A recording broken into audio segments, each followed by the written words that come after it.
बोलो श्री नारायण भगवान की जय।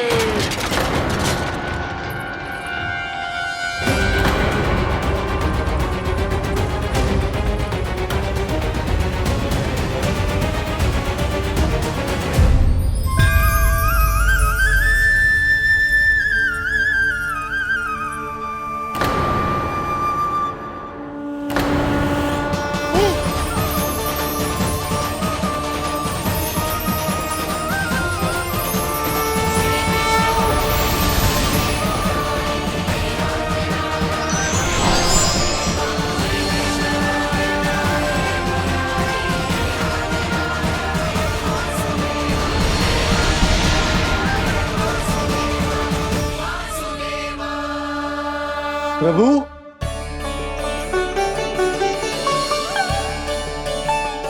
प्रभु, मैंने आपके अवतार को हानि पहुंचाने का प्रयास किया, फिर भी आपने मुझे दर्शन दिया। देने ही पड़े। तुम्हें मेरे चरणों का स्पर्श जो मिल गया, तुम्हें आश्चर्य हो रहा होगा। एक साधारण से स्पर्श से तुम्हें वो मिला जो बड़े से बड़े ऋषियों को भी कठिन से कठिन तपस्या के बाद भी नहीं मिलता। इसका उत्तर तुम्हारे अतीत में छुपा है। दैत्य हिरण्याक्ष के पुत्र के रूप में तुम्हारा जन्म हुआ था। शीघ्र ही तुम बहुत अधिक विशाल और असीम बलशाली हो गए थे, पर तुम अपनी शक्ति का प्रयोग अनुचित ढंग से करते थे। एक दिन तुमने महर्षि लोमस के आश्रम में बहुत ही उत्पात मचाया, हरे भरे वृक्षों को नष्ट कर दिया।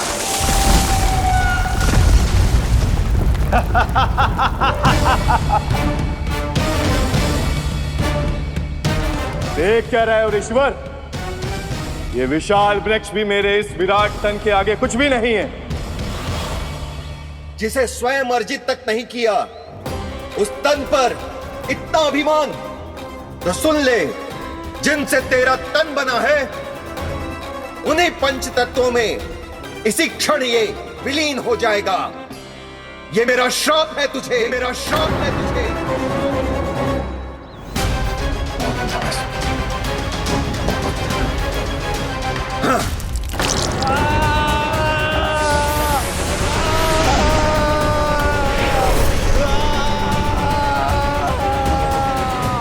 पर तभी तुम्हें अपनी भूल का आभास हुआ और ऋषि लोमस से तुमने क्षमा याचना की।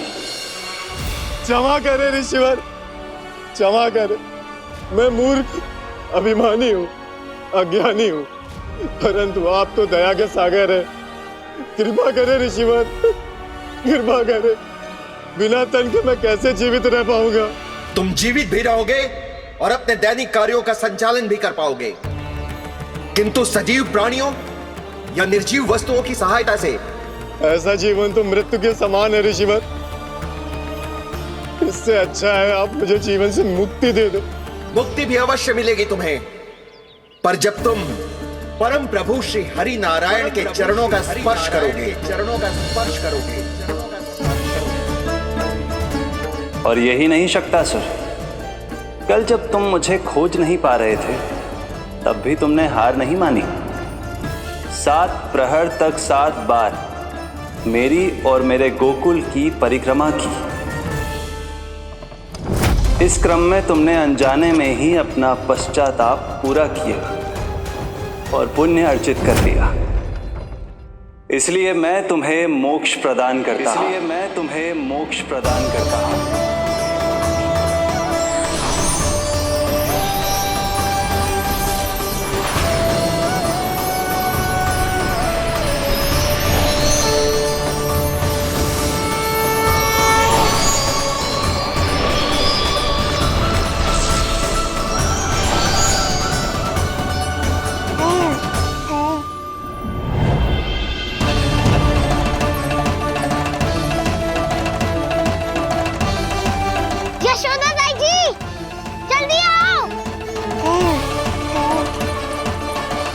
नीलमणि, मेरा लल्ला। लल्ला, तुझे कुछ हुआ तो ना है ना? तुम ठीक तो है ना? मेरा नीलमणि, मेरा प्यारा बच्चा।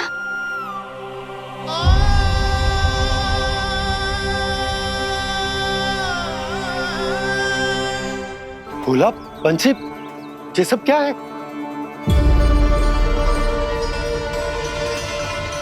उज्जवल, ये किसने करो है? और देख, कहानी मत सुनाइयो। उज्जवल पुत्र, कैसे हुआ ये सब? किसने किया? और किसने? महाबली नीलमणि ने, बड़ी ताई जी।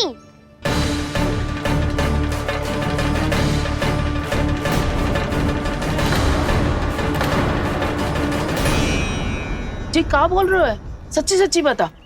लो, फिर फंस गया उज्जवल। मैं सच्ची कह रहा हूँ। अचानक तीव्र वेग से वायु चली। फिर ऐसे लगो जैसे कोई भूकंप आ रहा है। और फिर जब मैंने देखा तो ये सकट अपने आप हिल रही थी, खड़खड़ खड़खड़ खड़खड़ खड़खड़। फिर मैंने साहस दिखाया और उस सकट को रोकने का प्रयास करो। पर सकट ना रुको, जे हिले ही जा रहा था, खड़खड़ खड़खड़ खड़खड़ खड़खड़ खड़खड़ खड़खड़। और फिर ऐसे ही हिलते हुए अचानक से आगे बढ़कर सीधा नीलमणि के ऊपर चला आए हो। और फिर सकट भी हिल रहा था, खड़खड़ खड़खड़, और सकट का सामान भी हिल रहा था, थरथर थरथर। ऐसा लगो जैसे सकट नीलमणि को कुचल देगो।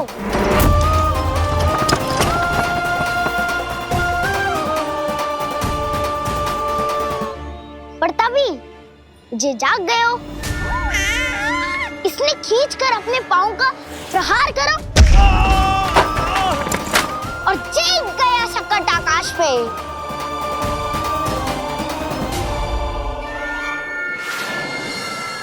और फिर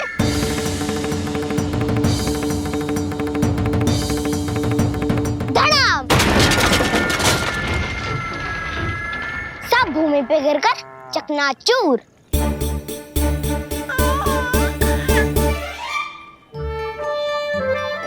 मैं सच्ची कह रहा हूँ ताई जी, नीलमणि के पैर का स्पर्श होते ही वो सकट ऐसे वायु में उड़ी जैसे कोई फूल। अच्छा, और जो तेरे हाथ में ये माखन है, ये भी अपने आप उड़ के आ गया होगा ना? हाँ, मैं सच्ची कह रहा हूँ। सदा बड़पोलापन, ये अच्छी बात ना है लल्ला। सत्य बता। मैया, मैं सत्य बोल रहा हूँ। ये सकट अपने आप ही आयो था और नीलमणि के प्रहार करते ही दूर जा गिरो। अरे, ये बड़बोले से पूछने से अच्छा है कि हमें स्वयं विचार करना चाहिए कि ये सकट टूटा कैसे। हाँ नंदराज, हाँ, हम भी आरती के लिए भीतर चले गए थे। हाँ। अरे, आप सब मेरा विश्वास क्यों ना कर रहे हो? नीलमणि के प्रहार से ही उज्जवल, सकट बहुत पुराना था, पहिया ढीला होकर खुल गया होगा। यशोदा, अनेक कारण हो सकते हैं, चिंता करने की कोई आवश्यकता ना है। मैं चिंता क्यों करने लगी भला? मेरे नीलमणि के गले में रक्षा वाला कंठक पहले से ही है। और हम ये सब पूजा पाठ इतने विधि विधान से इसी के लिए तो कर रहे हैं, है ना पंडित जी? हाँ रानी जी। तो बस फिर मेरे लल्ला को कछु क्यों होने लगो? और आप सब स्वयं ही देख लो ना, जे इतना बड़ा सकट टूट के बिखर गया है, किंतु मेरे लल्ला को एक खरोच भी ना आई। इसका अर्थ तो यही है ना कि हम जो भी कर रहे हैं सही कर रहे हैं। मुझे चिंता करने की कछु आवश्यकता ही ना है। चलो सब भीतर चलते हैं। हाँ हाँ, लल्ला को भूख भी लगी आई होगी। चल।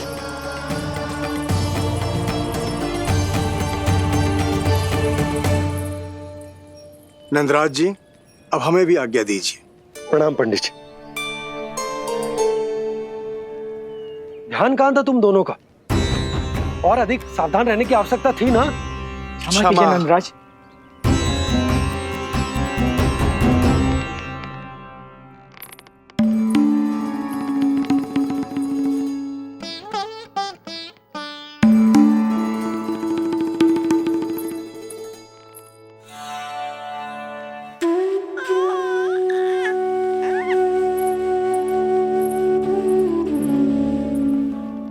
यशोदा, क्या हुआ? बोलो ना, क्या सोच रही हो? मुझे बहुत चिंता हो रही है जीजी। मेरे लल्ला के साथ कुछ ना कुछ दुर्घटना होती रहती है। अरे, अभी बाहर ही तुम सबको समझा रही थी, अब भीतर आते ही क्या हो गया तुम्हें? बाहर समझाने वाली मैं ना थी जीजी, वो तो गोकुल की रानी जसोदा थी। किंतु भीतर से मैं अपने नीलमणि की मैया हूँ, बस। और एक मैया को कितनी चिंता होती है, इसे आपसे अधिक कौन जान सकता है। बहुत बड़ा धक्का लगा है मैया को इस घटना से। अब तो ये मेरी रक्षा के लिए और भी अधिक चिंतित हो जाएंगी। यंत्र का कंठक, पूजा पाठ, इतने सारे प्रहरी, सुरक्षा के प्रबंध, यदि इतने सबके बाद भी मैं अपने लल्ला की रक्षा न कर पाई तो मुझसे अधिक अभागी कौन हो सकती है। मैं तुम्हारे मन की दशा समझती हूँ यशोदा। इसी चिंता के कारण ही तो मैंने आज तक अपने पुत्र को छुपा कर रखा है। मैं जानती हूँ जीजी, मैं समझती हूँ। मैंने तो नीलमणि के लिए इतने सारे संस्कार भी करो है, पूजा पाठ की है, किंतु मैंने तो आज तक अपने पुत्र का एक भी संस्कार नहीं किया है। आंसू पोंछ लीजिए बड़ी माँ, शीघ्र ही सब कुछ ठीक हो जाएगा। जब मैंने उसे जन्म दिया, उसके बाद से आज तक न उसे घर के बाहर लाई हूँ, न कोई संस्कार किया है। मैं तो उसका नामकरण भी नहीं करवा पाई हूँ यशोदा। उसके जन्म के समय स्वामी ने ये संदेश भिजवाया था कि उस कंस को हमारे पुत्र के बारे में तनिक भी भनक नहीं पड़नी चाहिए। तब से आज तक भय के छाव में जीती आई हूँ कि वो कंस कहीं हमारे पुत्र को भी ना मार दे, जैसे देवकी के सारे संतानों को मार दिया है। ये आशंका कभी सत्य नहीं होगी बड़ी माँ, मैं हूँ ना। माँ अपनी संतान के मन की बात बिना कहे ही समझ जाती है। आप भी समझ जाओ ना मैया। जीजी, हमें रोना ना चाहिए। हमें देख के लल्ला भी रो रहा है। मैया, आपकी सहायता की आवश्यकता है मुझे। मुझे ऐसे क्यों लग रहा है जैसे लल्ला मुझसे कुछ कहना चाह रहा है। दाऊ को हम सबसे दूर कब तक रखेंगे बड़ी माँ? ये सोच रहा होगा कि अब तक आपने इसके दाऊ को छुपा के क्यों रखो है। मैं उनसे मिलना चाहता हूँ मैया। चिच्ची, कितना मन करता होगा ना इसका अपने दाऊ से मिलने का। और आपके लल्ला का भी तो मन करता होगा ना कि अपने छोटे भाई को मिले। कितनी बातें करते हैं हम दोनों की इनके सामने। हाँ यशोदा, मैं भी अपने पुत्र को नीलमणि के बारे में सब कुछ बताती हूँ। तो बस फिर हमें साथ साथ रखिए ना। मेरा आधा हिस्सा है वो, उनके बिना मैं अधूरा हूँ मैया। ये दोनों भाई एक दूसरे के बिना अधूरे हैं जीजी। हमें इन दोनों को साथ ही रखना चाहिए। आप ही सोचो, यदि नीलमणि की रक्षा होगी तो आपका लल्ला भी तो सुरक्षित रहेगा। तुम सच कह रही हो यशोदा।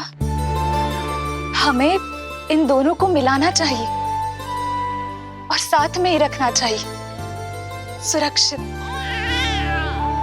तब तो शीघ्र ही पंडित जी को बुलाकर हमें शुभ मुहूर्त निकलवाना चाहिए। शुभ मुहूर्त? हाँ, शुभ मुहूर्त। दोनों भाइयों के मिलन के साथ साथ उनका नामकरण संस्कार भी करवा देते।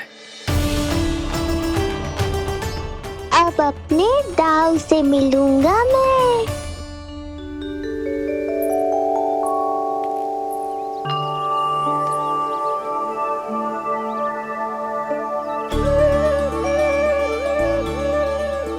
ऋषिवर के दिव्य आभा के कारण ये वातावरण कितना शुद्ध, कितना पवित्र लग रहा है ना। हाँ देवकी, इनका तेज ही ऐसा है कि इनके निकट केवल पवित्रता ही वास कर पाती है। किसी भी प्रकार की दुष्टता इनके पास जाने से पहले ही नष्ट हो जाती है।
इनका तेज ही ऐसा है कि इनके निकट केवल पवित्रता ही वास कर पाती है।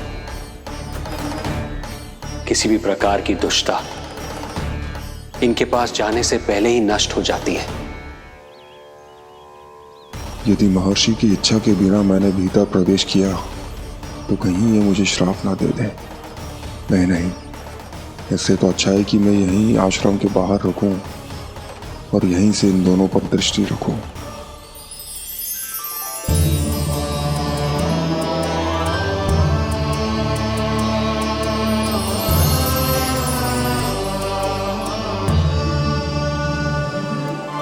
आपके आने का आभास हो गया था राजन। गुरुदेव, जो संतानें हमने खो दी है उनका श्राद्ध करवाने की विनती लेकर हम आपके पास आए हैं। आपका आना व्यर्थ नहीं जाएगा राजन, परंतु मुझे आभास हो रहा है श्राद्ध कर्म इस भेंट का एकमात्र कारण नहीं है।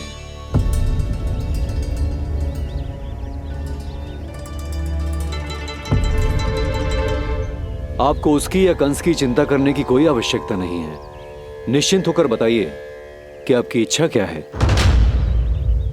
गुरुदेव, वर्तमान में मेरी प्रथम पत्नी रोहिणी पुत्र सहित गोकुल में निवास कर रही है। हमारे उस पुत्र का और भाभी यशोदा के पुत्र का नामकरण संस्कार करवा दीजिए। बस यही हमारा सौभाग्य होगा। मुझे कुछ सुनाई क्यों नहीं दे रहा है? देवी रोहिणी से उत्पन्न आपका पुत्र यादव कुल का राजकुमार है और यादवों का गुरु होने के नाते उसका संस्कार कराना हमारा कर्तव्य है। परंतु यशोदा पुत्र का नामकरण वो आप मुझसे क्यों करवाना चाहते हैं?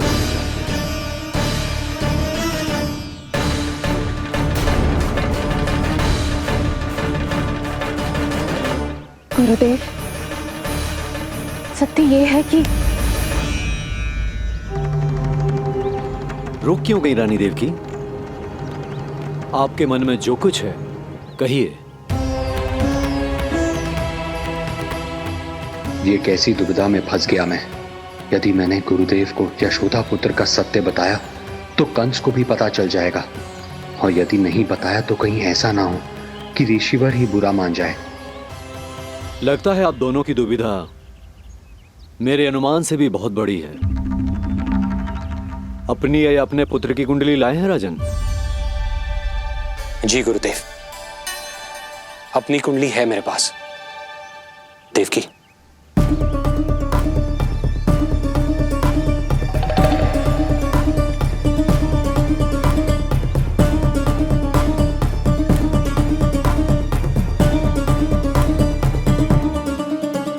जो रहस्य आप नहीं बता पा रहे हैं राजन, वो ये कुंडली बताएगी।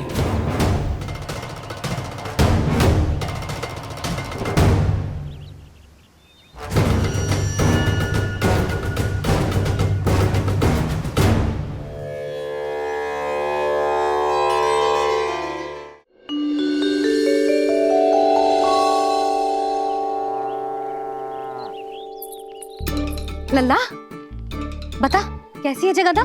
मैया को हो क्या गया है आज? देख सही सही बताइयो।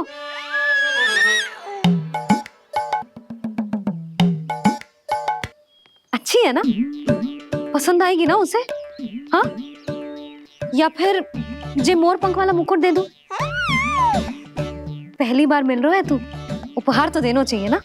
पर बड़े तो वो है ना मैया, उपहार तो वो देंगे मुझे।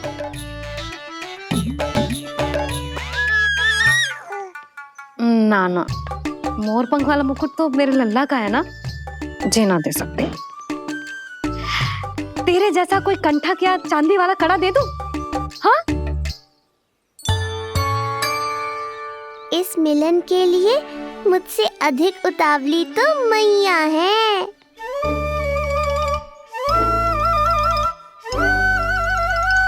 अच्छा जे उपहार छोड़, तू तो जे बता कि तू उसे बुलाएगा क्या कह के? अन्य सभी के जैसे बड़े भैया या गांव वालों के जैसे दद्दा बुलाएगो, या फिर बड़े नगरों में जैसे बुलाते हैं ज्येष्ठ ज्येष्ठ भ्राता बुलाएगो, या फिर प्रेम से बुलाएगो दाऊ दाऊ बुलाएगो ना?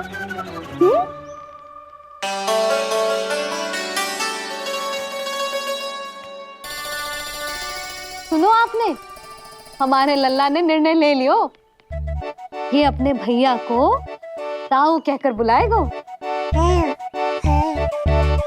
अरे वाह, लल्ला ने बोलना भले ही ना सीखो, परंतु तुम्हें बता दियो। और नहीं तो क्या, लल्ला कुछ कहे ना कहे माँ तो समझ जाती है ना लल्ला?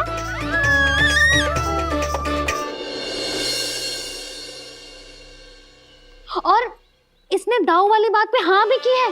हाँ हाँ तो सदानंद जी ने भी कर दी है। लो मैं तो भूल ही गई, क्या कही पंडित जी ने? बता तो ना यशोदा, बाहर से आया हूँ, हाथ पैर तो धो लूं। हाँ दे लो। अब बताओ कब का मुहूर्त निकालो है? तनिक हाथ मुंह पूछ लो। अब बताओ क्या कही उन्होंने? यशोदा थक गए हूँ, तनिक सांस तो लेने दो। बाहर से आया हूँ, जलना पूछोगी?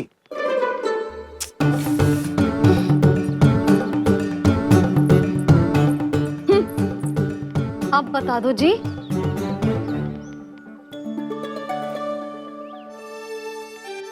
बाबा अब बता भी दो, नहीं तो खेल खेल में खेल हो जाएगा।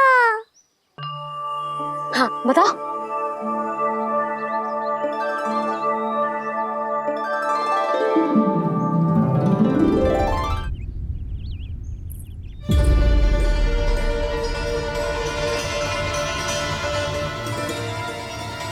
हो क्या रहा है वहां?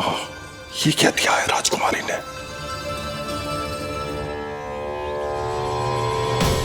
गुरुदेव, शीघ्र ही कोई मुहूर्त बता दे तो बड़ी कृपा होगी। नंद महाराज, अब क्या नामकरण का मुहूर्त भी मुहूर्त निकाल के बताओगे आप? हैं? क्रोधित क्यों हो रही हो यशोदा? बताता हूँ, धैर्य धरो। हाथ मुंह धो लिया, जल पी लिया, विश्राम कर लिया, अब कितनी प्रतीक्षा करवाओगे? हैं? मैं सब समझ रही हूँ, आप जानबूझ के मुझे सताने के लिए ना बता रहे। मैया कितनी भोली है बाबा, आप क्यों सता रहे हो उन्हें? बस बस बस, इतना भावुक होने की आवश्यकता ना है। बता तो, पंडित जी ने बताया है एक बहुत ही शुभ मुहूर्त आने वाले सप्ताह में ये है। और जानती हो जिस मुहूर्त किस दिन पड़ेगा? जिस दिन हमारा लल्ला पूरे 100 दिन का हो जाएगा। इससे अच्छा मुहूर्त तो हो ही नहीं सकता। धन्यवाद गुरुदेव।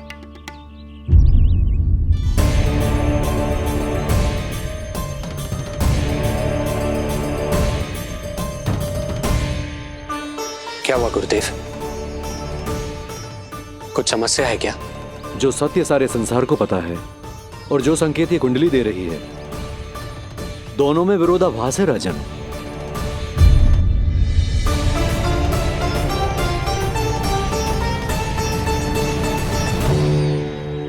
मैंने कहा ना राजन, उसकी चिंता करने की आवश्यकता नहीं है।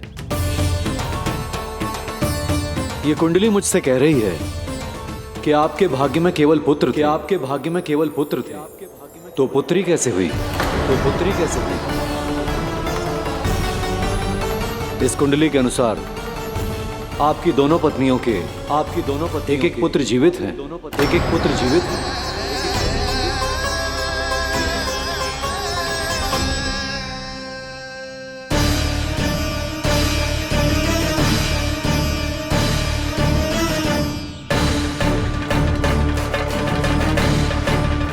देवकी, गुरुदेव मैं कुछ कैसे? कहने की आवश्यकता नहीं है राजन, मैं जानता हूं मेरे प्रश्नों के उत्तर कहां मिलेंगे। अरे कौन से प्रश्न और कैसे उत्तर? किस बारे में बात कर रहे हैं? ये लोग जो भी बात कर रहे हैं वो मुझे सुनाई क्यों नहीं थी? सही समय की प्रतीक्षा कीजिए राजन, आपके दोनों कार्य पूर्ण होंगे।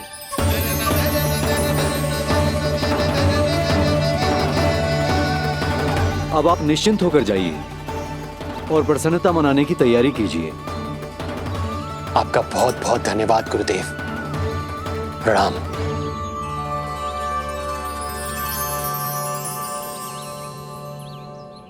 सच्ची? पहले नारायण को धन्यवाद दूं कि लल्ला को सूचना दूं?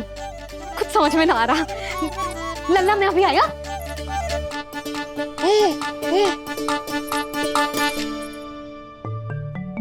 आपका बहुत बहुत धन्यवाद नारायण। अब शीघ्र ही मेरे लल्ला और उसके दाऊ को उनके नाम मिल जाएंगे, वो नाम जिससे वे पूरे संसार में पहचाने जाएंगे। अब लल्ला को बताती हूँ। लल्ला, तू जैसे ही 100 दिवस का हो जाएगा, तेरा और तेरे दाऊ का नामकरण हो जाएगा। हाँ। किंतु आपने तो बताओ ही ना, हम इन दोनों को मिलवा कब सकते हैं?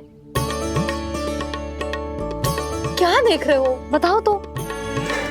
यशोदा, पंडित जी ने कही कि दोनों भाइयों को मिलवाने के लिए कोई मुहूर्त की आवश्यकता ना है, तो हम चाहें तो इन्हें आज भी मिलवा सकते हैं। लल्ला सुनो तूने, तू आज ही अपने दाऊ से मिल सकते है। मैं अभी सारी तैयारियां करती हूँ। भव्य मिलन होगा गोकुल में, भव्य मिलन। कुंडली के अनुसार इन दोनों के 8 पुत्रों में से 2 जीवित बचे हैं। पहला तो रोहिणी पुत्र है, और दूसरा कौन है? और वो कन्या कौन थी जिसे कंस ने मारा था? वासुदेव की कुंडली में अभी तक पुत्री योग बना ही नहीं है।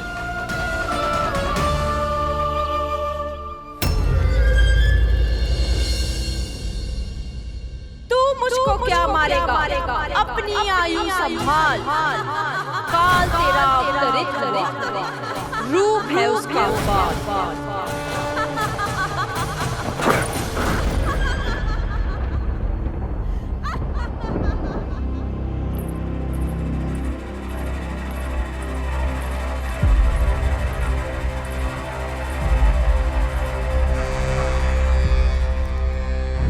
आधी रात को इस तरह से उठकर बैठे हुए हैं आप स्वामी। मैं ये तो नहीं जानती कि किस बुरे स्वप्न ने आपकी नींद छीन ली है, परंतु इतना अवश्य जानती हूं कि जो सूचना ये गुप्तचर लेकर आया है, इसे सुनकर आप रात भर सो नहीं पाएंगे।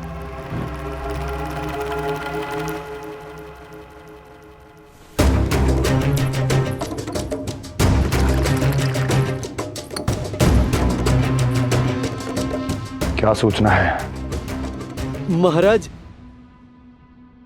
उत्कच मारा गया, उत्कच मारा गया, उत्कच मारा गया।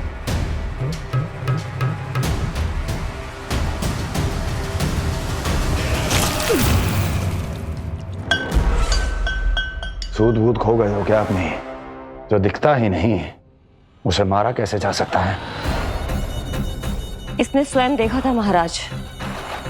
जिस शकट में समाकर शक्तासुर उस बालक को कुचलने वाला था, आपके शत्रु ने उसी शकट को चकनाचूर कर दिया।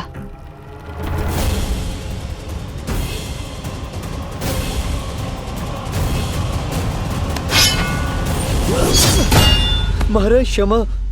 लगता है आपके सैनिक और तलवार दोनों की धार कुंद पड़ गई है महाराज।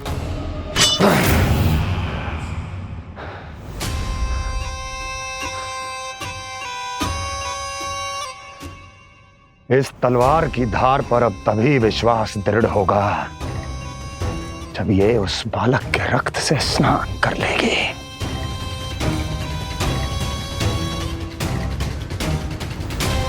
और कैसे कैसे?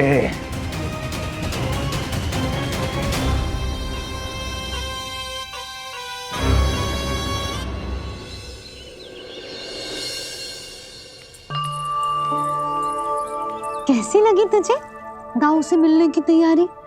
बहुत अच्छी है मैया, पर उससे भी अच्छी है वो प्रसन्नता जो इस मिलन के उत्साह में मुझे आपकी आंखों में दिख रही है।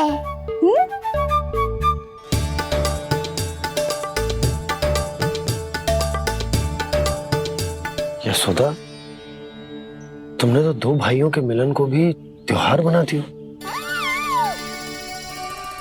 हाँ तो ये किसी त्योहार से कम थोड़ी ना है। ये शुभ दिन दोनों भाई के मिलन को पूरा गांव देखेगो। तो फिर अब बड़ी मैया को बुलाओ ना मैया। यशोदा जी, रोहिणी जीजी इतनी प्रतीक्षा क्यों करवा रही है? इतने दिवस से छुपा के रखे हो लल्ला को, अब तो शीघ्रता करनी चाहिए ना, है ना भाभी? प्रतीक्षा अवश्य की है, किंतु फल भी तो मीठा मिलेगा। आती होंगी रोहिणी जीजी।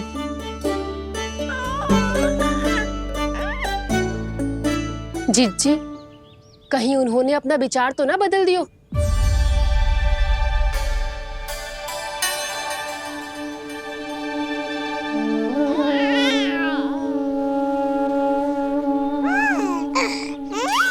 कितनी शीघ्र चिंतित हो जाते हो आप सब। देखो आ रहे हैं वो। लाल छुपा रखने को विवश थी नियति की सताई, भूल के भय माज प्रभु की जग सम्मुख है लाई।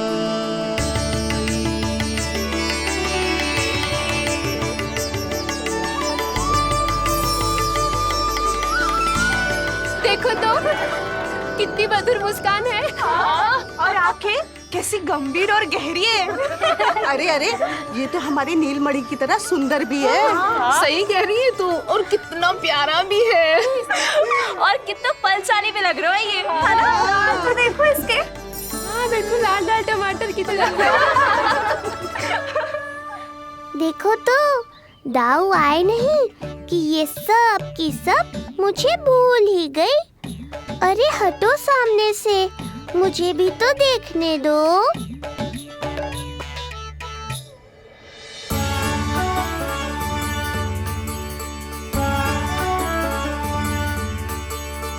मैया सहायता करो ना।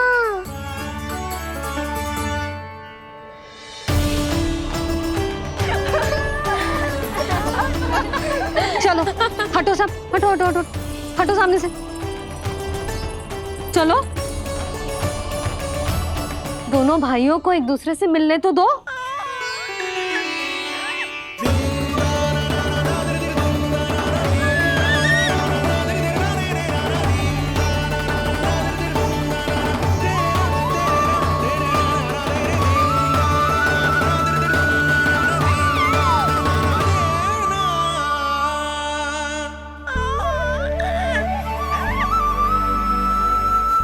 चल लल्ला, चल आजा।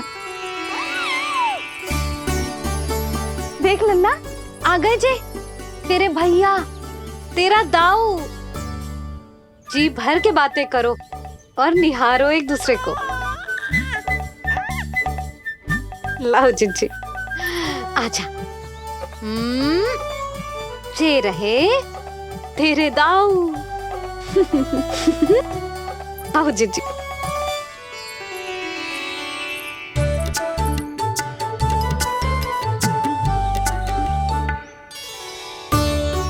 स्वागत है दाऊ। कितनी प्रतीक्षा के बाद अब जाकर आपसे भेंट हुई है।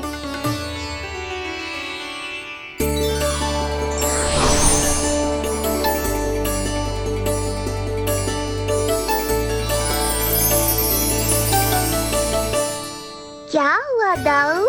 मुझे पहचान नहीं पा रहे?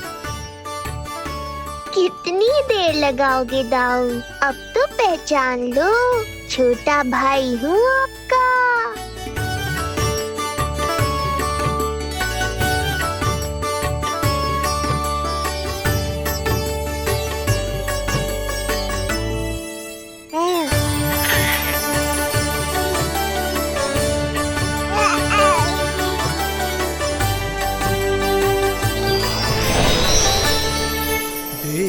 प्रभु को भक्त शेष की आंखें है भर आई,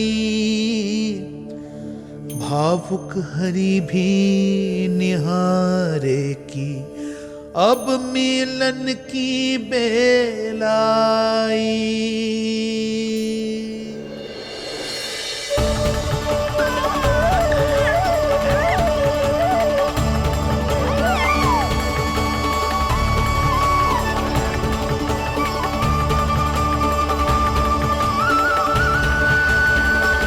प्रभु, आपके दर्शन पाकर मैं धन्य हो गया।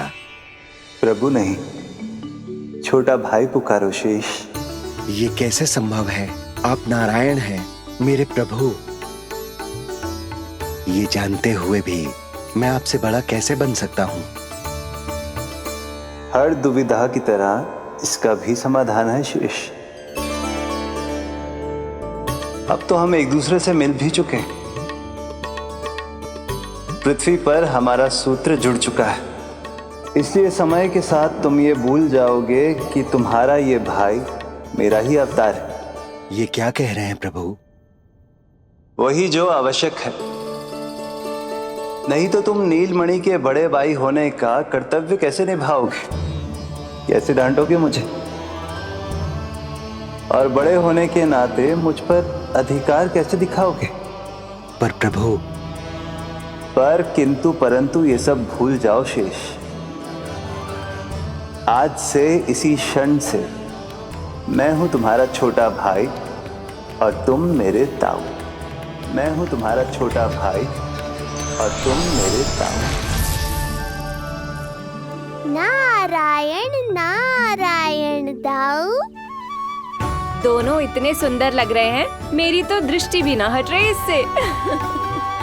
कहीं मेरी ही दृष्टि ना लग जाए इन्हें। ये तो प्रतिदिन की कथा है दाऊ। हे नारायण, मेरे कानों से तो अभी से रक्त निकलने लगा। आदत डाल लो दाऊ, अब तो सहना ही पड़ेगा। वो देख रहे हो, सुलक्षणा चाची सबसे अधिक चतुर यही है। केवल अधिक चतुर ही नहीं नीलमणि, बहुत अधिक सयानी भी है ये। बिल्कुल सही पहचाना दाऊ, पर आप चिंता मत करो, मैं हूँ ना, मैं संभाल लूंगा इन सबको।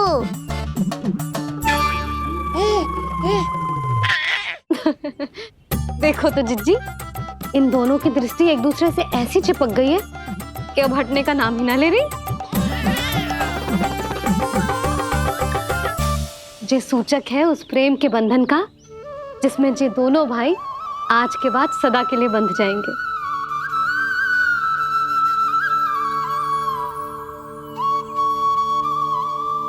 मुझसे भूल हो गई यशोदा, मैंने इन दोनों को पहले ही मिलवा देना चाहिए था।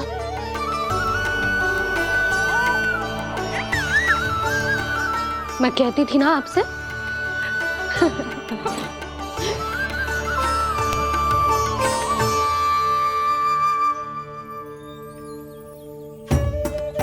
आई मैं।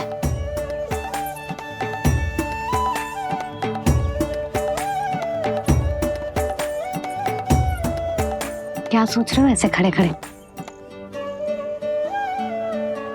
देख रो, दोनों भाइयों का ये मिलन किसी त्योहार से कम थोड़ी ना। सही कहा था तुमने।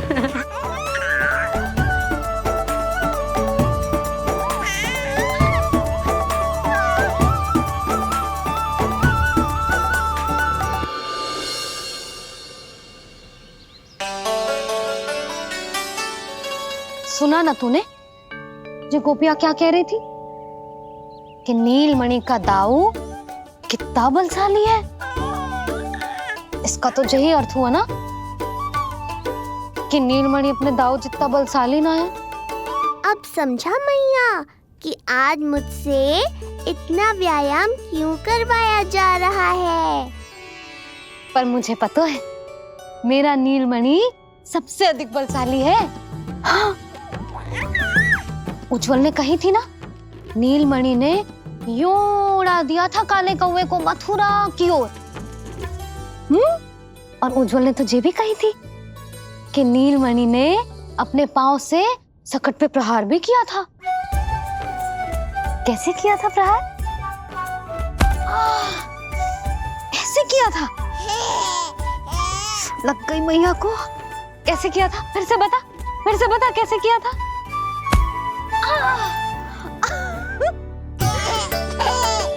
मेरे लल्ला में कितना बल है। मैया को ही धकेल दियो पीछे।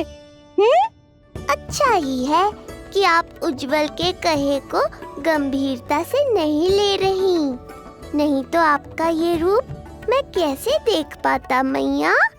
फिर से बता कैसे मारा था?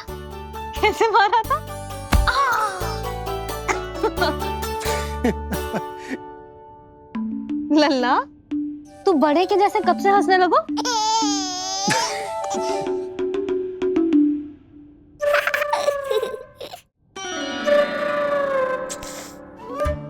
आप यहाँ क्या कर रहे हो?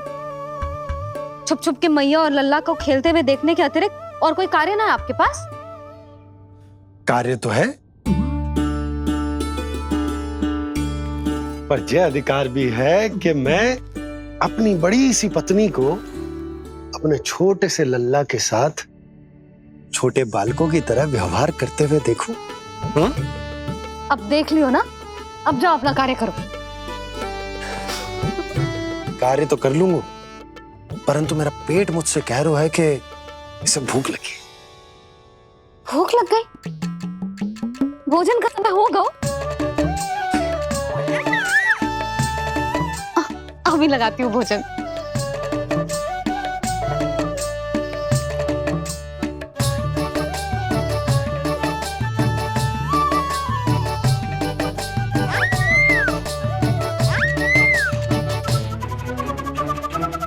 क्या हुआ लल्ला, इतना उतावला क्यों हो रहा है तू? तुझे भी भूख लगी आई है क्या? सच्ची में भूख लगी आई है कि मंद मंद मुस्कुरा के मैया को बांधना चाहता है? तनिक रुक जा, तेरे बाबा को भोजन परोस के यूं गई और यूं आई। मेरा अच्छा लल्ला। आई।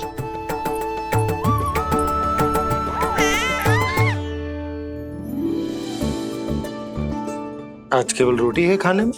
ना, दाल है ना, तरकारी भी है, दही है, लड्डू भी है। तो दाल ले आओ। अभी लाई है।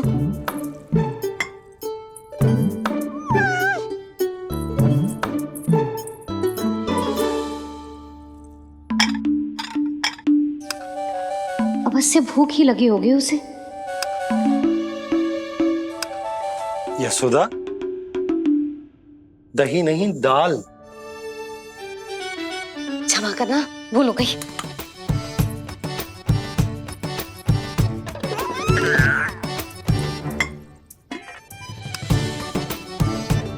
यशोदा,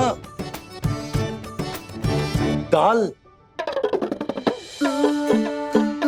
दाल।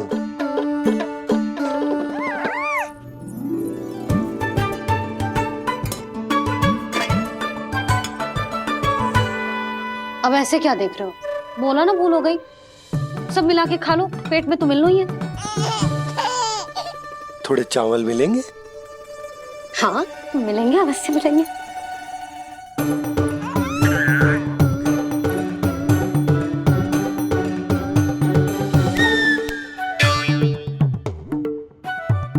लड्डू नहीं, चावल।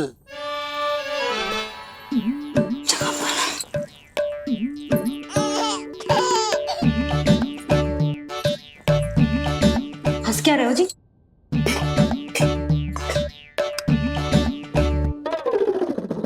आज व्यायाम भी बहुत कस के करवाओ था मैंने, कहीं अधिक भूख तो ना लगी होगी। सच्ची है यशोदा, बिल्कुल ना बदली तू। पहले रामू की चिंता में व्याकुल रहती थी और अब हम नीलमणि में तुम्हारा मन लगा रहता। हाँ तो लल्ला भूखा हो और मैया का मन व्याकुल भी ना हो, ऐसा हो सकता है भला? अरे तो दूध पिला दो ना उसको। जाऊं? शीघ्र जाओ। किंतु आप तो खा रहे हो ना पतिदेव। वही तो यशोदा, मैं खा रहा हूं, किंतु वो भूखो है। जाओ। ठीक है। यहाँ थी तो लल्ला की भूख के लिए चिंतित थी, अब वहां जाएगी तो पक्का मेरे भोजन के बारे में चिंता करेगी। कहीं आधी ही भूख में ना उठ जाए तेरे बाबा, उन्हें कुछ और चाहिए होगा तो। सही कहा था बाबा ने, वहाँ मेरी चिंता थी, यहाँ बाबा की चिंता है। सच्ची मैया, अनोखी हो आप।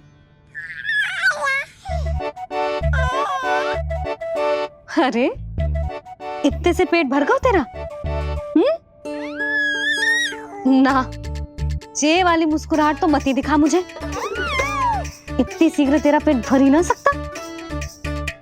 मैया जानती है अपने लल्ला की भूख।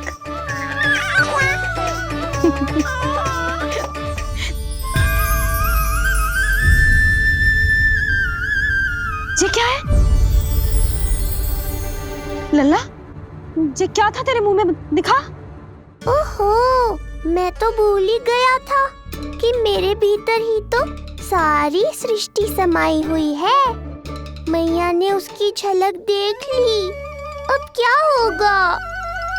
क्या हुआ यशोदा? सुनो जी, हमारे लल्ला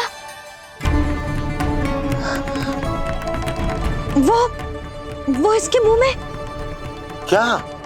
भूल जाओ ना मैया, कुछ नहीं था मेरे मुंह में। लल्ला मुंह खोल के बाबा को दिखा। अरे क्या देख रही है उसके मुंह में? अवश्य ही मेरा दृष्टि भ्रम होगा, किंतु ऐसा भ्रम। अरे बताओ ना यशोदा, या फिर मुहूर्त शीघ्र ना बताने की बात का प्रतिशोध ले रही हो तुम? ना ना, ऐसी बात ना है। तो फिर बताओ ना, क्या बात है? हा? मैंने लल्ला के मुंह में कुछ देखो। क्या देखो? अब फंस गया मैं। मैया बाबा को सब कुछ बता देंगी और राय का पहाड़ बन जाएगा। फिर कैसे संभालूंगा इन दोनों को? ऐसे लगो जैसे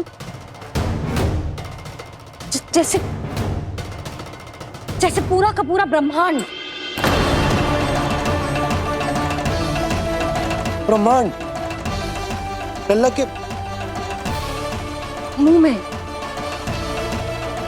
अच्छा, तुम मेरा मुंह देखो। हाँ।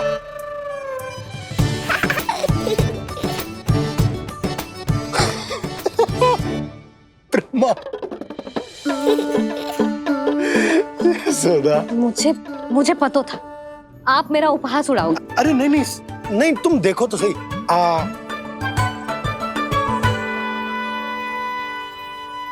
ब्रह्मांड ना सही, गोकुल तो दिखना चाहिए। अरे गोकुल को राजा हूं मैं, है क्या ना? है? देखो, अरे देखो। धन्यवाद बाबा, आपने इस बात को गंभीरता से नहीं लिया, इसलिए अब मैया भी नहीं लेंगी। आज तो बचा लिया आपने। आज के बाद ना आपको कुछ बताऊंगी ही ना। आप जाओ, नामकरण उत्सव की तैयारी करो। और हाँ, इस बार भी उत्सव छोटा ही करना है, ये तो मत ही बोलना आप। हाँ, अब इसे कैसे समझाऊं कि हम कोई भी उत्सव बड़ा ना कर सकते? व्यर्थ ही कंस की दृष्टि पड़ जाएगी हम पर।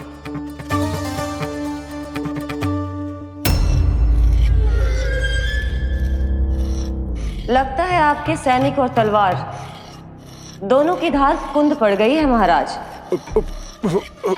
महाराज, मुझे भय था कि कहीं ऋषि गर्ग मुझे श्राप ना दे दे।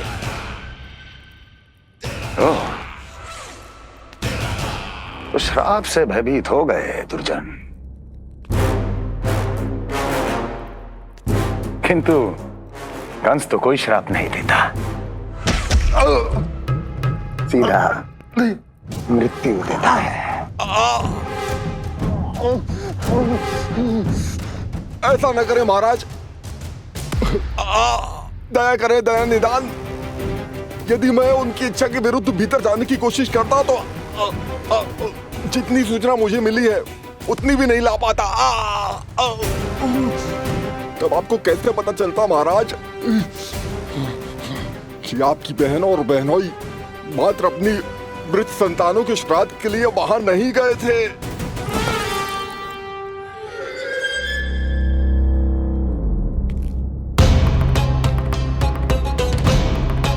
आगे बोलो। पूरी तरह तो नहीं सुन पाया महाराज, किंतु मैंने स्वयं अपने नेत्रों से देखा है महाराज। राजकुमारी देवकी ने ऋषि गर्ग के हाथ में कुछ दिया था। ये सत्य है महाराज, और ऋषि गर्ग ने उन दोनों को वचन भी दिया था। सही समय की प्रतीक्षा कीजिए राजन, आपके दोनों कार्य पूर्ण होंगे। महाराज, मैं आपका सबसे विश्वसनीय सेवक हूं।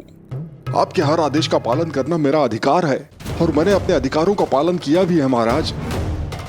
किंतु फिर भी यदि मेरी ओर से कोई भूल हुई हो, मुझे क्षमा करे दया निदान, मुझे क्षमा करे। इसका अर्थ है कि उत्कच सही कह रहा था। वो दोनों अवश्य ही कोई ना कोई षड्यंत्र रच रहे हैं मेरे विरुद्ध। समय आ गया है, अब मुझे किसी ऐसे की खोज करनी होगी जो उतना ही शक्तिशाली हो जितनी की मेरी ये तलवार।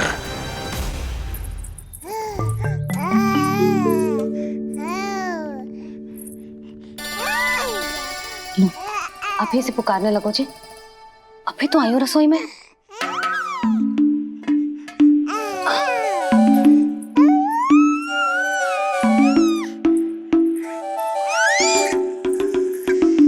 शीघ्र ही तुझे भी अपने बाबा का हाथ बटाना पड़ेगा, समझ रहे हो ना? बटाएगो ना हाथ? अभी जो 100 दिन का भी ना हो और जेस नन्हे से बालक को काम काज का भार सौंपने की बात करने लगे।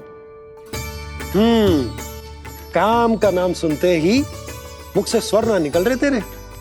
अभी तो बड़ा ऊ कर रहा था। बता, हाथ बटाएगो के ना? अरे बता ना।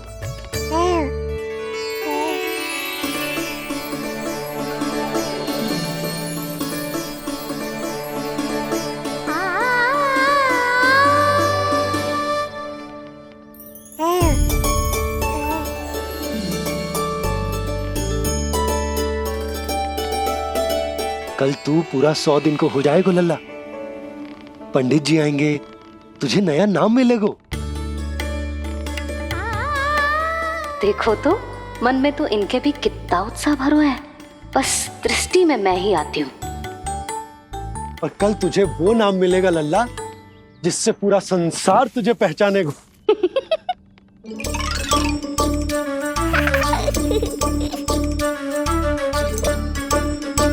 अब लल्ला, कितना कार्य शेष है और तूने मुझे बातों में लगा लियो। मुझे क्यों फंसा रहे हो बाबा? छुपाने की कोई आवश्यकता ना है। जितनी उत्साहित मैं हूँ उतने ही उत्साहित आप भी हो इसके नामकरण को लेके, पता है मुझे। लल्ला के नामकरण पे उसके बाबा उत्साहित ना होंगे? बिल्कुल होंगे, इसीलिए तो कह रही हूँ अपना उत्साह बांटो अपने लल्ला के साथ। मैं अभी आई। अच्छा, ऐसे तो तुम लल्ला को छोड़ के कहीं ना जाती, अभी कहाँ चली? रोहिणी जिज्जी के पास, और कहाँ। लल्ला और उसके दाव के नामकरण की तैयारी करनी है कि ना। कितने लोगों को आमंत्रित करना है, कितने प्रकार की मिठाइयां बनानी है, ढोल वाले को कितने बजे का समय देना है, ये सब सुनिश्चित करना है ना, ताकि ये उत्सव गोकुल का सबसे बड़ा उत्सव हो। अरे सूची देनी है जिज्जी को।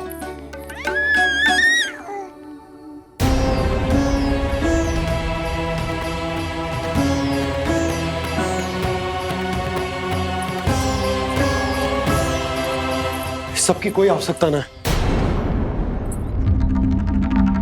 आवश्यकता ना है मतलब? कहना क्या चाहते हो आप? मैं ये कहना चाहता हूं कि यशोदा, सत्य तो ये है कि हमें दुख में ना अत्यधिक दुखी होना चाहिए और ना सुख में अत्यधिक उत्साहित। प्रसन्नता कितने भी क्यों ना, हमें उत्सव संयम से ही मनाना चाहिए। इतने वर्ष संयम ही तो रखा था ना नंद जी। ये समय संयम का ना आनंद से बावले हो जाने का है। यशोदा, हम आयोजन छोटा ही करेंगे। मैं कुछ सोच समझ कर ही तो कह रहा हूं। पर क्यों? मुझे भी तो समझाओ। हर बात समझाने की ना होती है यशोदा। अच्छा, पति पत्नी में भेद हो तो है? ठीक, मैं कोई भेद ना रखूं। जो भी अब तक मैंने तुम्हें ना बताया है वो सब बताऊं। ओहो, क्या कर रहे हो बाबा? कंस के बारे में कुछ बता मत देना मैया को। वो मंगला है ना, उसने आज शाम को ही बछड़ा दियो और भाद्रपद का मास लगभग बीतने को ही है, तो धीरे धीरे शरद ऋतु आ जाएगी, दूध की हानि भी कम हो जाएगी। हाँ? और वो सरजू है ना, उसको बैद जी ने पूरे पखवाड़े का विश्राम के लिए कहा है। क्यों? क्योंकि वो ठाट से गिर गए थे और गिरते समय उसे भीतरी चोट लग गई थी। अरे बस बस बस, ये सब मुझे क्यों बता रहे हो? इसका नामकरण से क्या संबंध? तुम्ही ने तो कही ना कि पति पत्नी के बीच में कोई भेद ना होता, तो मुझे जो भी बात पता है मैं तुम्हें बताऊंगा। कितनी समझदारी से बात बदल देते हो आप, और भोली भाली मैं आपकी बातों में आ जाती हूँ और इस सब में असली बात तो रह ही जाती है। किंतु आज बात मेरे लल्ला की है। उत्सव तो विशाल ही होगा और इस बारे में कछु और ना सुनूंगी मैं। आप लल्ला का ध्यान रखो, मैं जा रही हूँ रोहिणी जीजी के पास। यशोदा,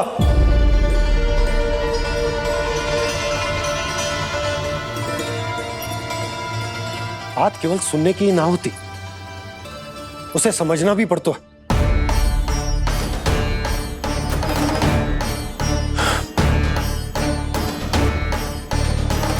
विश्वास है ना मुझ पर? मैं कुछ सोच समझ कर ही कर रहा हूँ ना। उत्सव तो छोटा ही होगा।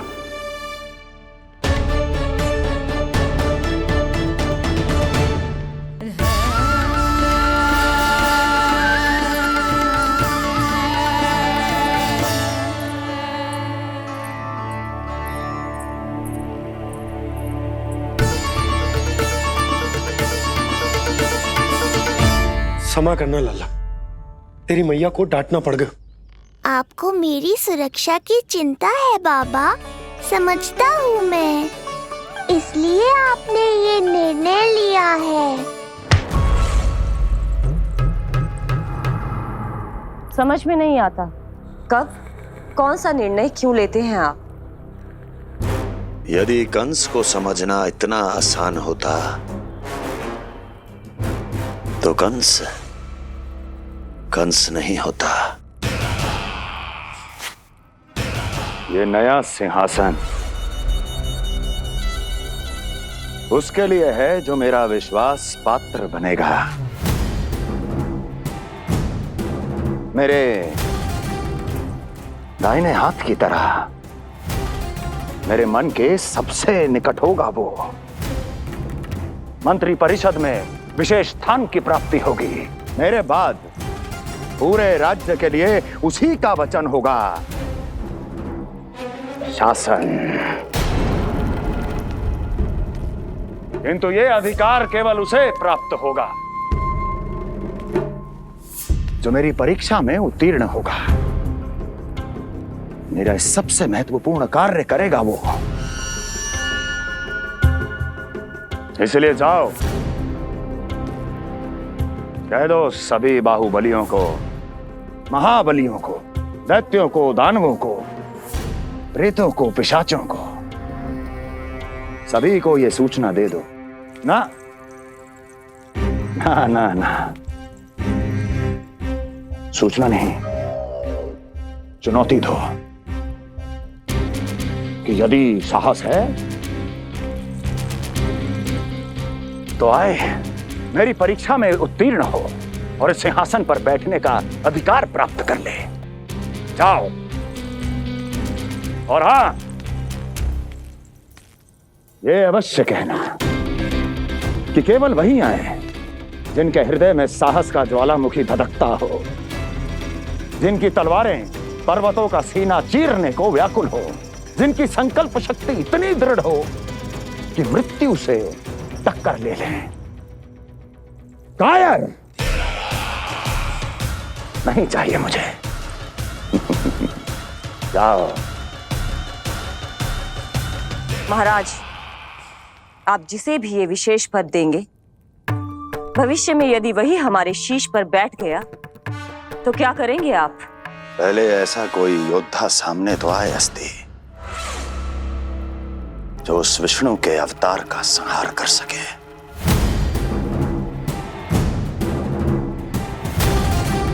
और जहां तक प्रश्न है हमारे शीश पर बैठने का, तो स्मरण रखो अस्ति, कंस को अच्छी तरह आता है ऐसे दुस्साहसियों को बीच दरबार में खड़ा करके अपनी उंगलियों के संकेत पर नृत्य करवाना। ता दीर्घ ता। और अपना कार्य सिद्ध होने के बाद उनके तन से उनके शीश को उतारना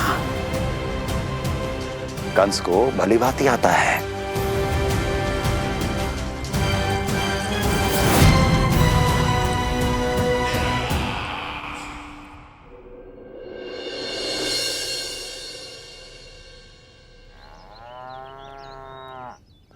पूरे 100 दिन का होगा हुआ तो लल्ला, कम से कम 100 व्यक्ति तो आने चाहिए थे ना तेरे और तेरे दाऊ के नामकरण में। हाँ, अब तुम मुस्कुरा क्या रहो है? तू ही बता, जे भवन देख के लग रहा है कि यहाँ कोई उत्सव है? बिना अतिथियों के कैसा उत्सव और कैसा आनंद, तू ही बता। पर मैं करूं भी तो क्या? पता है लल्ला, मुझे तो लग रहा है तेरे बाबा ना कंजूस होगा है। नहीं तो भला और क्या समस्या हो सकती है उन्हें बड़े आयोजन से? अरे गोकुल के राजा का लल्ला है तू, राजकुमार। यदि तेरा आयोजन बड़ा ना होगो तो भला किसका होगो?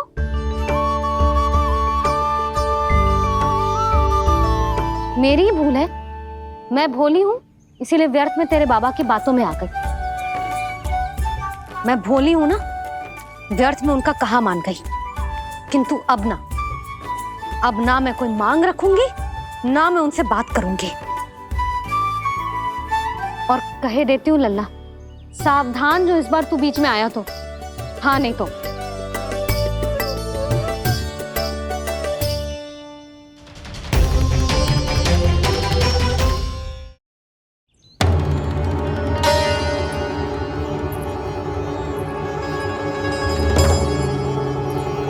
क्या होगा? हाँ, सब ठीक तो है ना? आप इतनी चिंता में क्यों हो जी? कोई बुरी सूचना तो ना मिली? अब जे मत ही कहना कि जे भी मुझसे छुपाना पड़ेगा। जो भी है मुझे बताओ। पंडित सदानंद जी महाराज वो नामकरण के लिए ना आ सके। उनकी बिटिया के पांव भारी, उसे लिवाने वो समधियाने गए। ये तो शुभ समाचार है।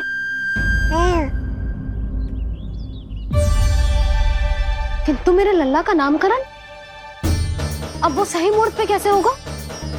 वही तो समझ ना आ रहा। ऐसे मन छोटा करने की आवश्यकता नहीं है मैया बाबा। आप दोनों तो स्वागत की तैयारी करो, आ रहे हैं वो।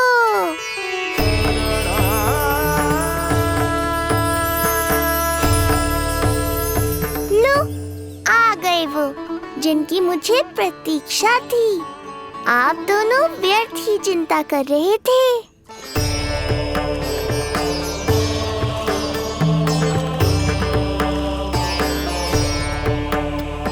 अब कौन करेगा मेरे लल्ला का नामकरण?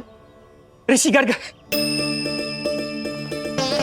नंदराज, रानी भाभी, महान ऋषि गर्ग हमारे गांव में पधारे हैं।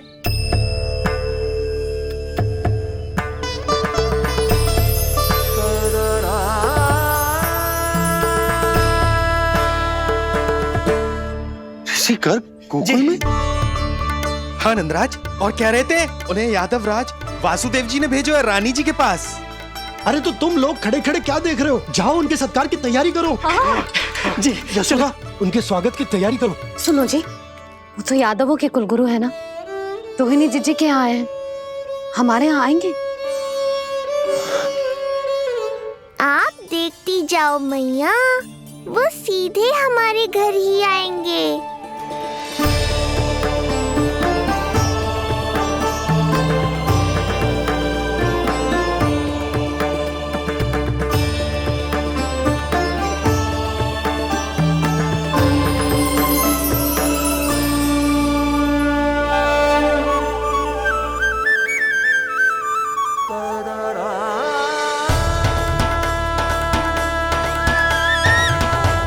ये क्या हो रहा है मुझे?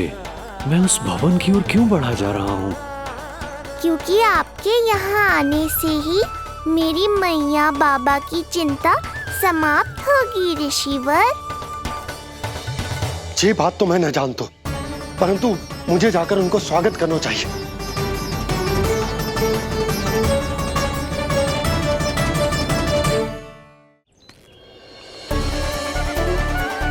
गुरुदेव, कल्याण हो। भगवान श्री नारायण के महान भक्त आज हमारे गांव में पधारे। हमारा जीवन सफल है गयो आज। वो भवन आपका है नंदराज? आपके शुभ चरण पड़ेंगे तो हमारा जय भवन पवित्र हो जाएगा। इतने बड़ी ऋषि अगर हमारे घर पधारेंगे तो हमारे तो भाग्य ही संवर जाएंगे। मैया आपके दर्शन को तरस रही है ऋषिवर, संकोच मत कीजिए, अब आ भी जाइए। पधारिए गुरुजी। न जाने क्यों मेरे पांव अपने आप ही आपकी भवन की तरफ जाने को व्याकुल है नंदराज।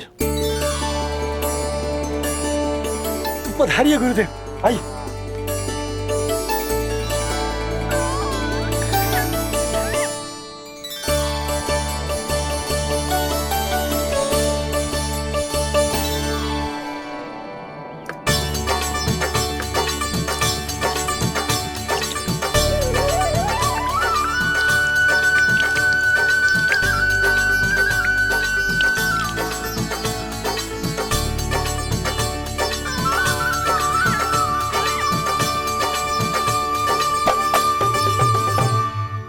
कल्याण हो।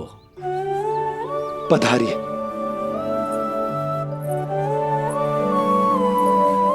आया तो था मैं रानी रोहिणी के भवन में, पर पता नहीं कैसे यहाँ खींचा चला आया। विराजिए गुरुदेव। महाराज, आप इसे भी रोहिणी जीजी का ही घर समझिए, मैं अब भी बुलाकर लाती हूँ। महाराज, ये हमारा सौभाग्य है कि आपने यहाँ आना स्वीकार किया। कहिए, क्या सेवा करूं मैं आपकी? मुझे आपके भाई वासुदेव ने भेजा है नंदराज।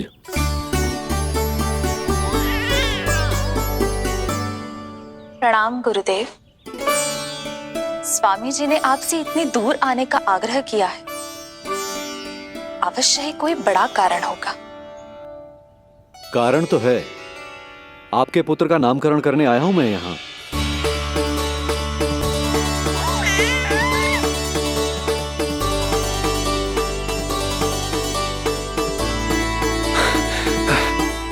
ऋषिवर, तब तो आप अत्यंत ही शुभ दिन पधारे।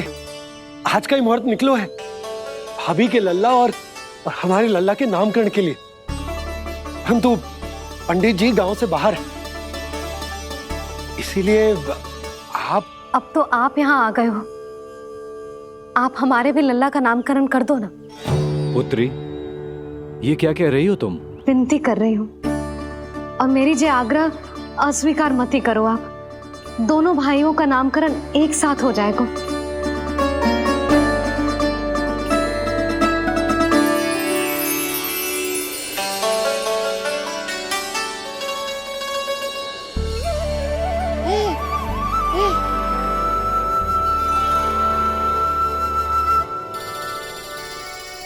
कितने प्यारे और निर्दोष बालक हैं।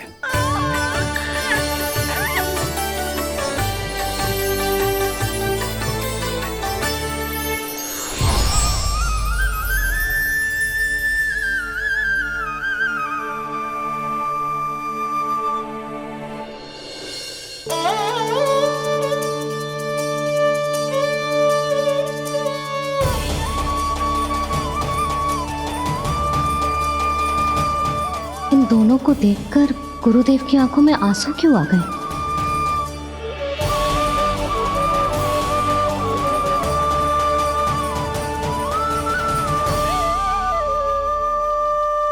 ये क्या कर रहे हैं ऋषिवर? संभालिए अपने आप को, नहीं तो मेरा रहस्य खुल जाएगा आज। अरे ऋषिवर, हाथ मत जोड़िए। इससे पहले कि गड़बड़ हो जाए, अपनी नमस्कार मुद्रा को आशीर्वाद मुद्रा में बदल दीजिए। बात को समझिए, मैंने ये अवतार मैया और लल्ला के अद्भुत संबंध का अनुभव करने के लिए लिया है, पर आपकी भावुकता के कारण यदि मैया को मेरा सत्य पता चल गया तो ये संबंध ही बदल जाएगा।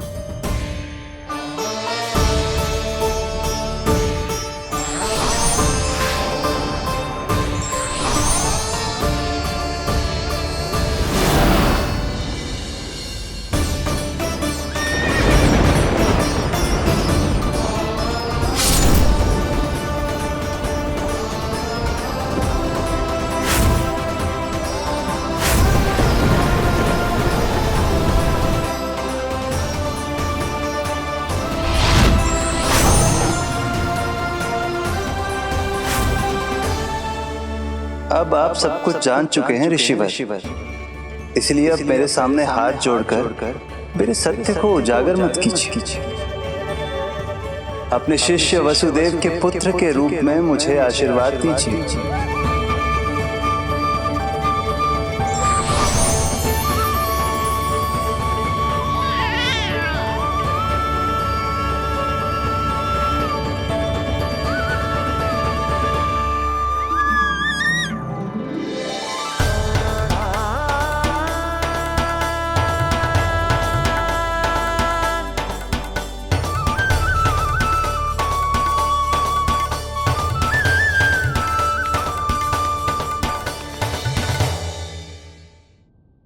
ऋषिवर, आप मौन क्यों हैं? और आपकी आंखों में आंसू? सब कुछ ठीक है ना? अब तो आप हमारे लल्ला का नामकरण करोगे ना?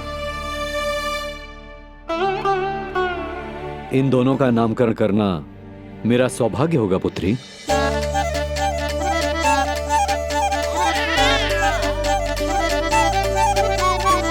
परंतु ये गोपनीय रूप से करना होगा।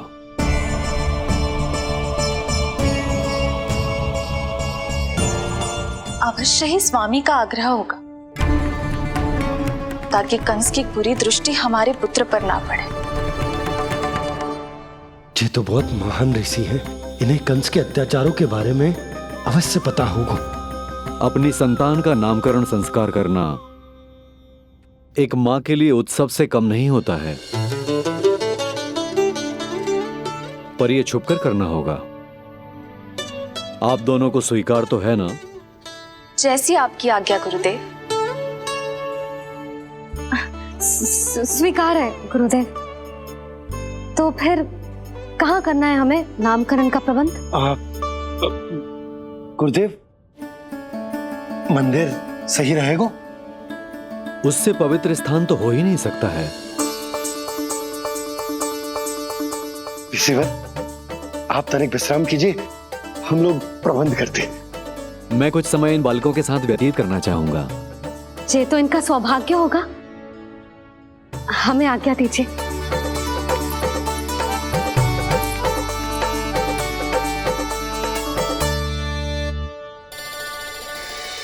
प्रभु, स्वयं भगवान होकर भी आपको बंदी गृह में जन्म लेना पड़ा। अब अपनी मां को छोड़कर दूसरी मां के यहां पलना पड़ रहा है। जब से गोकुल आए हैं छुप छुप कर रहना पड़ रहा है। इतनी नन्ही सी अवस्था में दुष्ट कंस के कितने ही आक्रमणों का सामना कर चुके हैं आप। और जिस उत्सव में सभी सप्तऋषियों और सभी देवी देवताओं को साक्षी बनकर आना चाहिए, उस नामकरण उत्सव को यहां एकांत में करना पड़ रहा है। क्यों प्रभु, इतने कष्टों को सहकर ये अवतार क्यों लिया है आपने? दुष्टों का नाश करने के लिए, धर्म की स्थापना करने के लिए और सबसे अधिक मैया की ममता का अनुभव करने के लिए। पर इसके लिए इतने कष्ट? मानव जीवन लिया है तो कष्ट तो उठाने ही पड़ेंगे ऋषिवर। मानव जीवन की आंच जला रही है, फिर भी आप मुस्कुरा रहे हैं प्रभु। ये कैसा अनोखा अवतार है? आंच में जलकर भी यदि मैं नहीं मुस्कुराऊंगा तो अपने भक्तों को क्या शिक्षा दूंगा मैं? आज एक कंस का प्रकोप है, भविष्य में सहस्रों कंस होंगे और आने वाले युगों में होंगे अनगिनत कंस। उस समय मेरे भक्तों को पता होना चाहिए कि अपने कष्टों को कैसे सहना है और धर्म के पथ पर अडिग कैसे रहना है।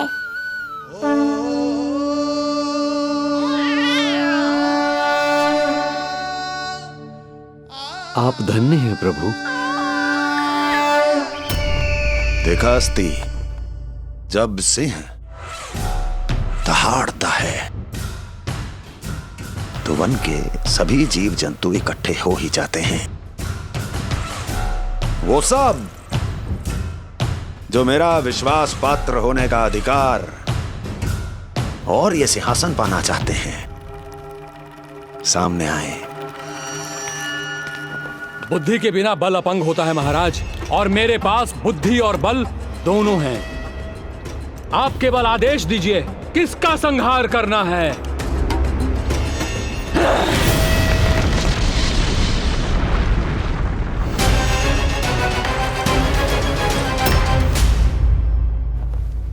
सारी तैयारी हो गई। बोलो। आप गुरुदेव को बुला लो, मैं रोहिणी जीजी और बालकों को ले आती हूँ। यशोदा,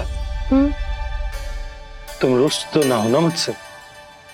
मैं भला रुष्ट क्यों होने लगी? नहीं, तुम जो उत्सव बड़े धूमधाम से करना चाहती थी और बहुत प्रसन्न हूँ मैं कि हमारे लल्ला का नामकरण स्वयं ऋषि गर्ग पूरे विधि विधान से कर रहे हैं। मैं समझ गई, उत्सव बड़ा हो या ना हो, प्रसन्नता बड़ी होनी चाहिए। अरे मैं तो इतनी उत्साहित हूँ कि दोनों भाइयों का नामकरण आज के शुभ मुहूर्त पे हो रहे हैं। तो इससे पहले जो बीत जाए, जाओ। आप ही बुला लो।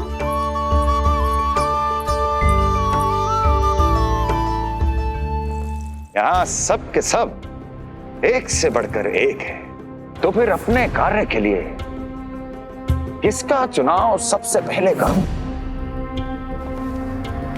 मेरा सामर्थ्य तो आपने अभी तक देखा ही नहीं महाराज। चुटकी बजाकर शत्रुओं का विनाश कर सकता हूं मैं।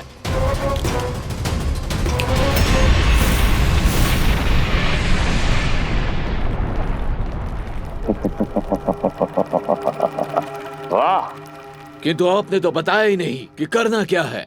वध करना है, एक नवजात बालक का वध। उसे साधारण बालक मत समझना।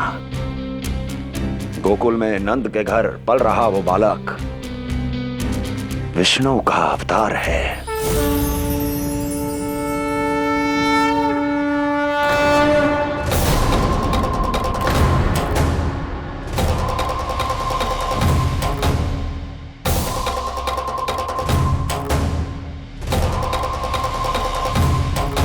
क्या हुआ? इतना सन्नाटा क्यों छा गया? क्षमा कीजिए महाराज, पर मैं नन्हे बालकों के साथ हिंसा नहीं करता। विष्णु अवतार बड़ा छलिया है महाराज, मैं उसका मुख भी नहीं देखना चाहता।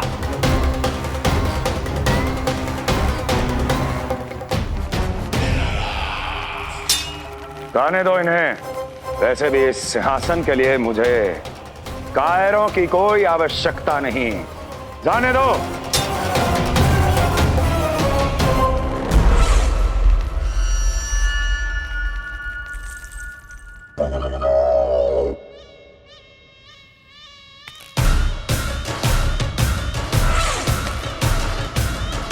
दुर्जन,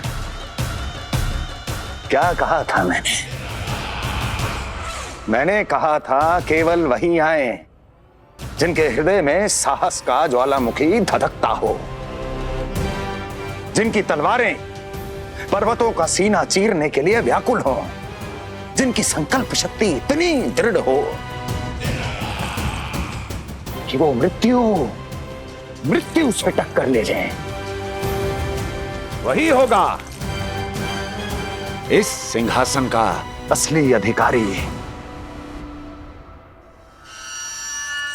महाराज,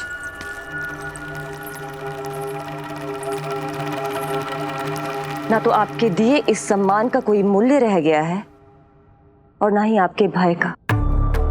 अभी अभी आपने ही कहा था ना कि जब वन में कोई सिंह दहाड़ता है तो उस वन के सभी जीव जंतु एक जगह एकत्रित हो जाते हैं, परंतु उसी वन में जब कोई बब्बर सिंह दहाड़ता है तो वही जीव जंतु भय के मारे इधर उधर भागने लगते हैं।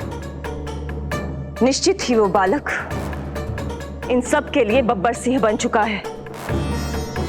उसका भय हमारे साम्राज्य की नींव हिला रहा है महाराज।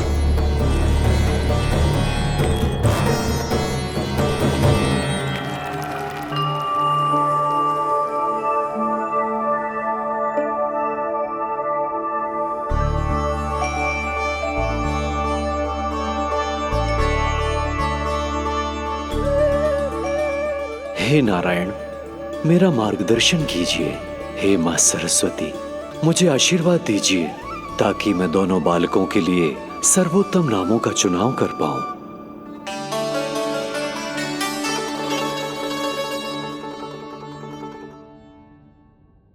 आपके पुत्र को बड़े भाई के कर्तव्य का निर्वाह करना है और इस दायित्व को प्रभु श्री राम से अच्छा किसने निभाया है? जैसा अटूट संबंध उनका अपने भाइयों के साथ था, मैं श्री नारायण से प्रार्थना करता हूं कि वैसा ही प्रेमपूर्ण संबंध इसका भी अपने छोटे भाई के साथ हो।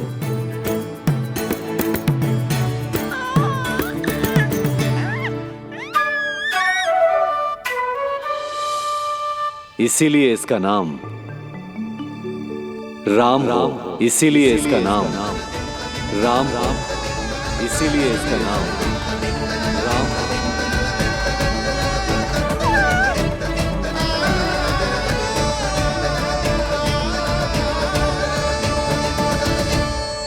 बड़े भाई में आदर्श, न्याय, संकल्प बल के साथ साथ शारीरिक बल भी होना चाहिए।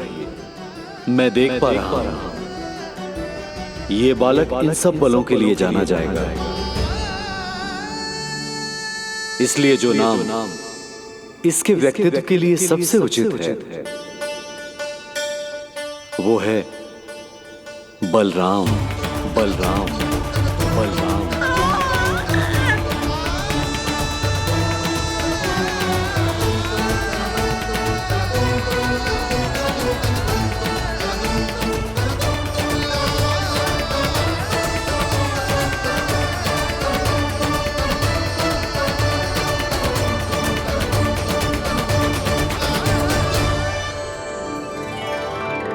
बलराम।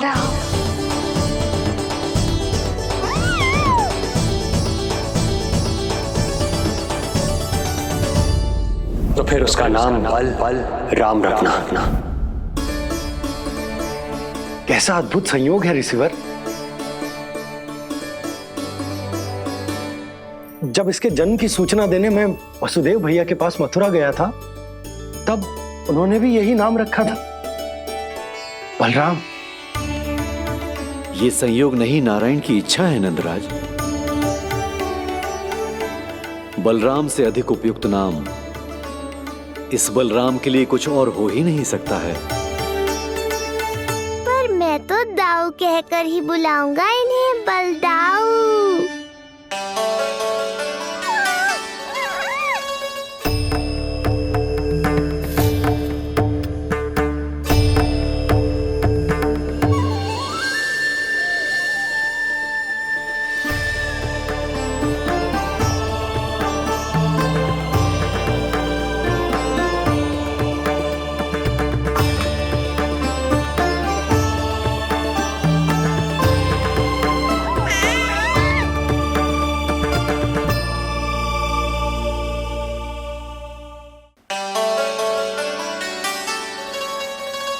सुना पुत्र, आज से तुम्हारा नाम होगा बलराम। बलराम बलराम।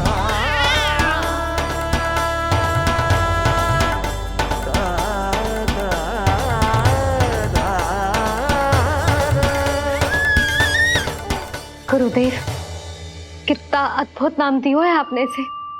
अब मेरे लल्ला को भी ऐसा ही कोई उत्तम सा नाम दे दो।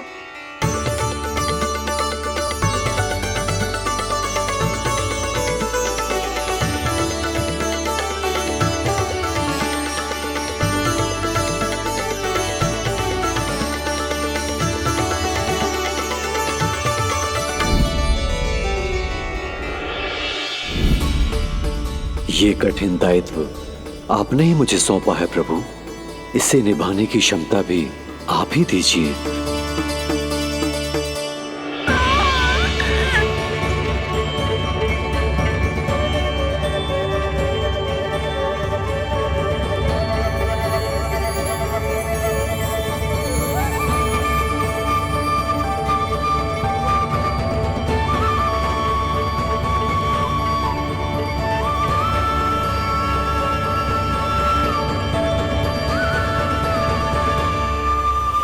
कृष्ण कृष्ण कृष्ण कृष्ण कृष्ण कृष्ण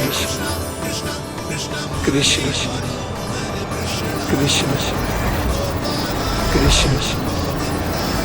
कृष्ण।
कृष्ण कोई साधारण शब्द नहीं है।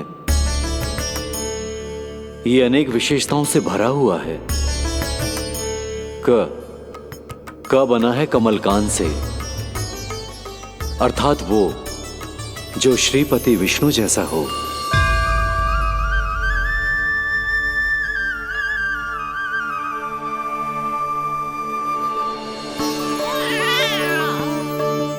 री की उत्पत्ति हुई है श्री राम से, अर्थात वो जो सबके हृदय में बस जाए। श ऐश्वर्य के स्वामी विष्णु के लिए, अर्थात वो जो समृद्धि लेकर आए।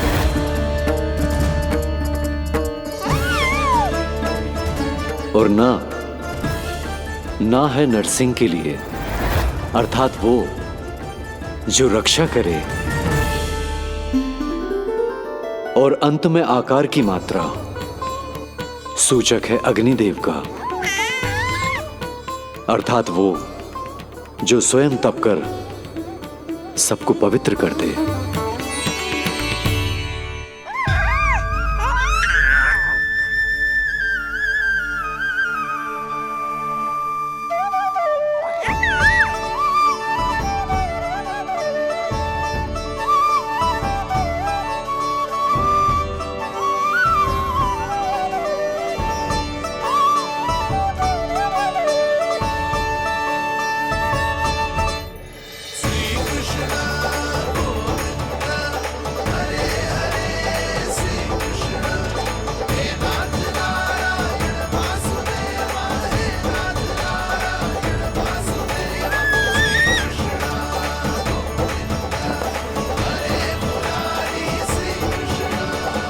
आज से तुम्हें सारा संसार जिस नाम से पहचानेगा वो नाम है कृष्ण। वो नाम है कृष्ण। वो नाम है कृष्ण। वो नाम है कृष्ण। कृष्ण कृष्ण कृष्ण कृष्ण कृष्ण कृष्ण कृष्ण कृष्ण कृष्ण कृष्ण कृष्ण कृष्ण कृष्ण